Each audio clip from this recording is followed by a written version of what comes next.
Hello friends, how are you? Welcome to your own channel Midu Study. I am your friend Ashutosh from IIM Indore, and friends, as we all know, Midu Study is your own channel initiative in which we discuss various management topics and subjects in a very simple manner. Friends, in Midu Study we have various modules on strategic management, human resource management, marketing, organizational behavior and operations management. Today's video, my dear friends, is one of the very favorite module on which we are getting very good feedback from our subscribers, which is our HRM or human resource management module, and it is video number 20. Till now we have already given you a lot of content, and in last video number 19, we started the chapter of performance management. Today we are going to take it ahead and complete this chapter. So my dear friends who have not seen video number 19, I will suggest please see video number 19 so that you can understand the concept of performance management and then watch this video. To recap, for those who have not seen, we discussed what is performance management, its benefits, its methods. We discussed about performance appraisal, and then in last video when we ended, we were on various methods of performance appraisal. I told you there are two types: past oriented, future oriented, and past oriented we already covered. This was a quick recap. Now let us start with the future oriented methods. Future oriented methods, there are typically 5 methods which falls in the category of future oriented, and first of them is human resource accounting method, also called as HR accounting method. So what is accounting? Accounting is actually what you spend and what you get, right? My friends who are from commerce background, they can very well relate what accounting is all about. So similarly in this method, it is accounting of human resource. What is accounting of human resource? How much company is spending upon them, salary, allowances and everything, and what return is the company getting. So in this way, relative worth of employee is determined in terms of money. If this approach is good or bad, that is not the matter of debate here, but it is one of the technique. For example, if a salesperson, he gets a salary of 25,000, another 10,000 maybe TADA and all, so 35,000 is what company is spending. Now the sales that he gets, basis upon margin, how much revenue the company is getting out of it, profit company is getting out of it, that basically helps in this kind of accounting. Second is known as management by objectives or MBO method. It is one of the most commonly used performance appraisal approach in which employees are asked to establish goals for themselves in assistance with their superiors. So in the year beginning, the employees are asked that decide the goals for you, the objectives for you, and basis that after some time the appraisal is done. So in the year starting only the objectives are determined. Very helpful method because the employees knows what is expected out of him. Assessment center method. In this approach, employees are asked to complete the tests and exercises related to activities they might encounter on their job. So assessment center is created. The idea of this assessment center is to make the employees future ready and basically judge what is employees' capability of handling any sort of situation that might arise. So for example, if you are assessing the employees for a future role, senior role, they will be given a task which in current role they don't have to do, but once they take up on that position they might be required to do. So in that case, then how they react to it, how they to take that job is basically judged. 360-degree appraisal method. This method provides an organization with more comprehensive picture of employees' performance. Organization appraises employee based on feedback received from various sources such as superior, subordinate, colleagues, employee himself, herself. So 360 degree is basically, if you see, a round circle end to end. So normally appraisal is person through the senior. So one level of feedback. Here it is 360 degree. Senior, colleagues, subordinates. So at all level you get the feedback. Behaviorally anchored rating scales, BARS. This method represents the combination of traditional rating scale and critical incident method. So if you remember, in past oriented methods we discussed these two methods. Friends, those who have not seen our previous video, please see, and then you will understand this particular topic. Now moving to the next slide. Benefits of performance appraisal. So what all benefits the performance appraisal provide? First is human resource planning or HRP. So we discussed in detail about human resource planning in our earlier videos, and we know that human resource planning is all about planning of the manpower and the planning of the resource. So you see what is the demand, what is the supply, and basis that plan for the human resource. And this planning is basically one of the most important benefit of performance appraisal. Second, it helps in recruitment and selection. So when new employees are to be taken, recruited, and amongst a pool to be selected, then the performance appraisal helps, because it is basically a feedback of how employees are there. Some personal decisions for recruitment, if you want to take on a particular position, then also appraisal is very required. Training and development programs. Now through performance appraisal you get to know what are the positives of an employee, where what are his strong areas and what are his improvement areas. So then basically basis that you can design the training and development programs. What if there is any shortcoming, for that you provide the training.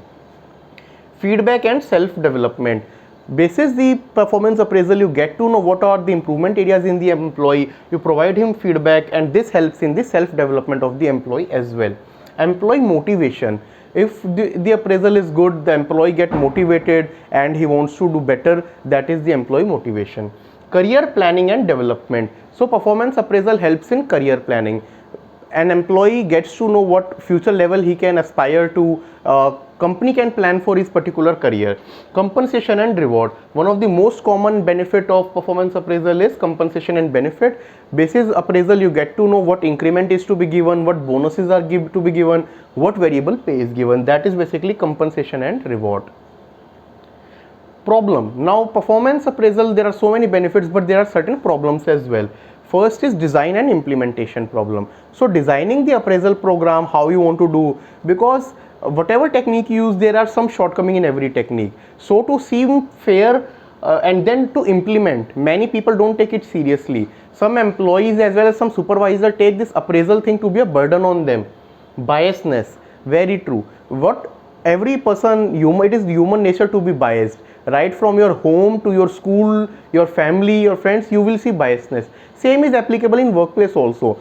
There are 5 people in the team, 1 or 2 will be favorite of the boss. During appraisal time they will get better appraisal, so that is known as biasness.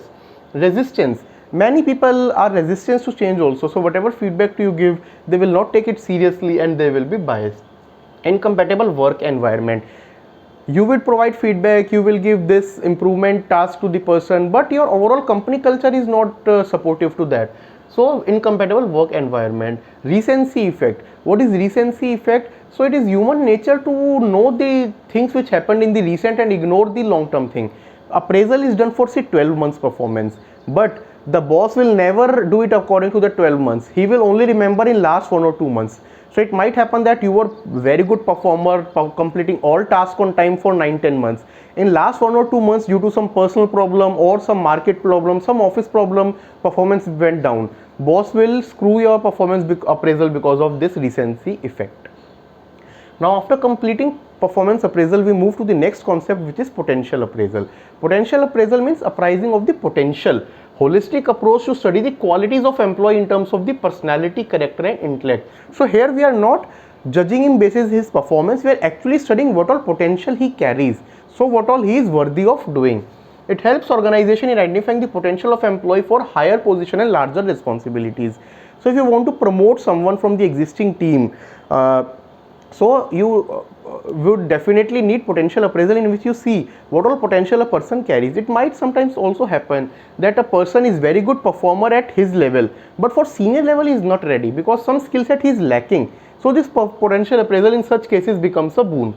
Potential appraisal is a technique that informs employee about various aspects like succession plan, future prospects, training development needs, improvement areas and so on. It involves collecting information on employees' performance in previous jobs, the capabilities they utilized, like ability to take initiative, creativity level and risk-taking ability. This is the concept. Now let us study what is the purpose of this particular potential appraisal. Very first is it evaluates capacity of employee, which in turn help employees to perform efficiently. So it is evaluating the capacity, what all the employee is capable of doing. It assesses an organization's ability to develop future managers. So future managers, it helps them to develop. It assesses the analytical power of employee, which indicate the ability to analyze problem and examine them critically. It builds the creative imagination of employees, basically creativity. Develop sense of reality among employees, which refers to individuals' way of interpreting a situation. And at last, it helps in developing the leadership skills amongst the employees, which refer to ability to direct, control and harmonize with people. Now some of the techniques of potential appraisal. Very first technique is self-appraisal. Self-appraisal means you ask the person to appraise himself. A person is the best judge because he will know what he is capable of, what he has done well, what he has not done well. That is known as self-appraisal. Second is, my dear friends, psychometric test.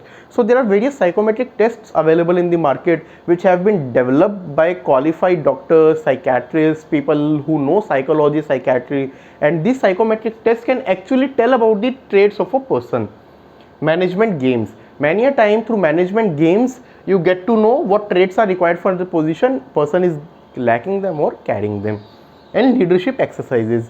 Exercise is given to the people and you see who is having that leadership quality which you require. That is known as leadership exercise. So my dear friends, this is all in today's video. In next video we will start with the topic of compensation and rewards, because now we have seen in performance appraisal we have identified people who should be given incentives, but what incentive is to be given, how compensation structure should be designed, that all we will study. And if you have any confusion in our today's video, you can write in our mail id midu.study@gmail.com, or you can write to us in the comment section. If you are liking our content, please like our video, share and subscribe. Thank you friends, take care.